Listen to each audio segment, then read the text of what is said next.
মুজিববাদ বাকশাল কায়েম করার মাধ্যমে এই দেশে দুর্নীতি, এই দেশে রাজধানী, এই দেশে দুর্ভিক্ষ নিয়ে এসেছিল।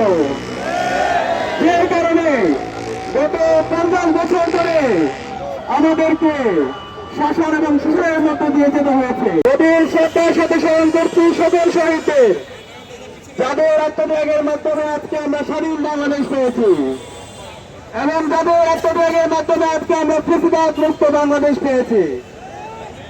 সংগ্রামী ছাত্র জনতা, আপনারা জানেন ব্রিটিশদের বিরুদ্ধে 200 বছর লড়াই করে 1947 সালে আমরা প্রথম স্বাধীনতা অর্জন করেছিলাম।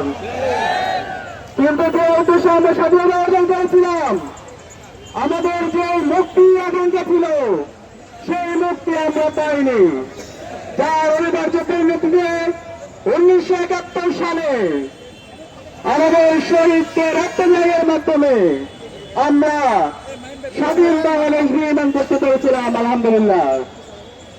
সংগ্রামী ছাত্র জনতা, স্বাধীন বাংলাদেশে আমাদের প্রত্যাশা ছিল এদেশের আপনার ছাত্র জনতার মুক্তি হবে, কিন্তু আমরা দেখতে পেয়েছি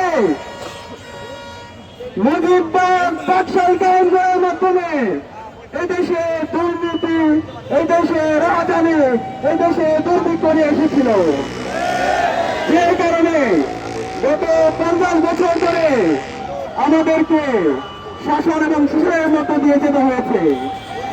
সংগ্রামী ছাত্র জনতা, তার অনিবার্য পরিণতিতে 1990 সালে প্রত্যান হয়েছিল এবং এর মাধ্যমে গণতন্ত্রের চর্চা শুরু হয়েছিল। কিন্তু 2006 সালের 28 অক্টোবর নবীনতার মাধ্যমে এদেশের আপনার ছাত্র জনতাকে যে নেককারজনকভাবে হত্যা করা হয়েছে, তার মাধ্যমে আবার নতুন ফেসিবাদের জন্ম নিয়েছিল।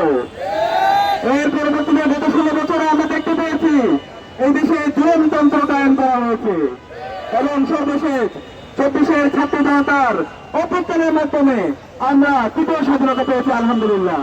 সংগ্রামী ছাত্র জনতা, আমরা স্বাধীনতার পরেও এখনো আমাদের হত্যার বিচারের জন্য